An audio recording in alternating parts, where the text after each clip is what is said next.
Constitutional development during the British rule is intimately linked with national movement. The English came to India in 1600 with a view to carry on trade. They continued their activities to expand trade and political influence till about the middle of the 18th century. In 1773 the British Parliament passed Regulating Act to regulate the affairs of the company.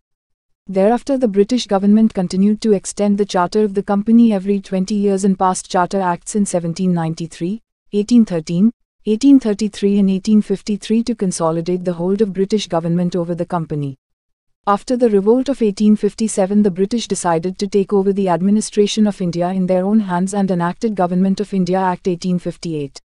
This was followed by the Indian Councils Act of 1861 which failed to satisfy the aspirations of the Indian people.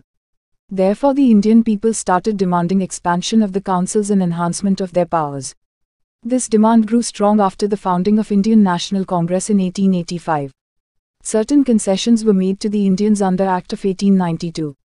However, these concessions failed to satisfy the aspirations of the Indians and they stepped up their demand for Swaraj. The rise of extremists within the ranks of Indian National Congress compelled the British to concede certain concessions to India under the Act of 1909. The strength of the additional members of Imperial Legislative Council was increased from 16 to 60 and the size of provincial legislative councils was also considerably enlarged.